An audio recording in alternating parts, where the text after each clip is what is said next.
Hello అందరికీ, mutton బిర్యానీని ఈజీగా ఎలా చేసుకోవాలో వీడియోలో అయితే చెప్తాను. వీడియోని చూసేయండి. ముందుగా మటన్ని మంచిగా వాష్ చేసుకొని అందులో ఒక 2 స్పూన్స్ అల్లం వెల్లిపాయ పేస్ట్ని వేసుకొని దాని తర్వాత పసుపు, కారం, ఉప్పు, ధనియాల పొడి, గరం మసాలా పౌడర్, ఇంకా ఇందులోనే పెరుగునైతే వేసుకోండి. నేనైతే ఇక్కడ అల్లం వెల్లిపాయ పేస్ట్ ఒక 2 స్పూన్స్, కారం ఒక 2 స్పూన్స్, ఉప్పు ఒక 1.5 స్పూన్ వరకు అయితే వేసుకున్నాను. ధనియాల పొడి కూడా ఒక 2 స్పూన్స్ అయితే వేసుకున్నాను. ఇంకా పుదీనా, కొత్తిమీర వేసి మంచిగా మ్యారినేషన్ చేసి పెట్టుకోండి. ఒక 1 అవర్ పాటు మ్యారినేషన్ చేసుకుంటే బాగుంటుంది. ఇంకెక్కువ చేస్తే ఇంకా బాగుంటుంది. నేనైతే ఇక్కడ 1/2 kg బోన్లెస్ మటన్ అయితే తీసుకున్నాను.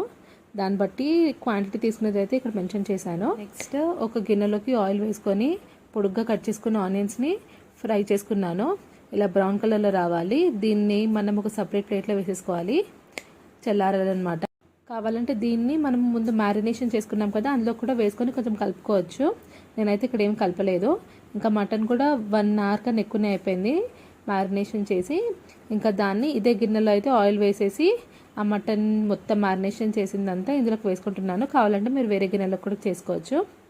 దీన్ని మంచిగా సిమ్లో అయితే ఉడికించుకుంటున్నాను. ఒక 4 పచ్చిమిరపకాయలు అయితే వేయండి, టేస్ట్ అయితే బాగుంటుంది. సిమ్లోనే మొత్తం అంతా మగ్గించాలి. ఇంకా అప్పటికే సైడ్కి ఇంకొక గిన్నెలోకి వాటర్ వేసేసి బిర్యానీ మసాలాలంతా అయితే వేసుకున్నాను. ఇందులోకి ఒక 2 స్పూన్స్ ఆయిల్, ఇంకా ఒక 1.5 స్పూన్ వరకు ఉప్పునైతే వేసుకున్నాను. ఇంకా అందులోకి ఒక నిమ్మకాయనైతే స్క్వీజ్ చేశాను. మీరు కావాలంటే హాఫ్ నిమ్మకాయని కూడా స్క్వీజ్ చేసుకోవచ్చు. ఇంకా వాటర్ ఉడుకుతున్నప్పుడు అయితే బియ్యంని అయితే వేసాను. నేనైతే ఈ బియ్యం నానపెట్టలేదు, ఎందుకంటే 70% కుక్ అయితే సరిపోతుంది కదా. కావాలంటే మీరు నానపెట్టుకోవచ్చు. నేనైతే ఇంట్లో వాడే సన్న బియ్యంని అయితే ఇక్కడ వేసేసాను. బాస్మతి రైస్ అయితే ఏం తీసుకోలేదు. ఇంకా వాటర్ ఉడుకుతున్నప్పుడు బియ్యంని అయితే వేసాను. ఒక 70% వరకు అయితే కుక్ చేసుకున్నాను. ఇంకా పెద్ద పెద్ద మసాలా దినుసులను అయితే తీసేసాను.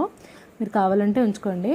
ఇప్పుడు ఆల్రెడీ కుక్ అయింది కదా మటన్, మంచిగా సిమ్లో పీసెస్ అన్నీ మెత్తగా అయ్యాక దాంట్లోకి ఒక లేయర్ రైస్, దాని తర్వాత మళ్ళీ ఆనియన్స్, పుదీనా, కొత్తిమీర వేసాను. మళ్ళీ అలాగనే రిపీట్ చేశాను.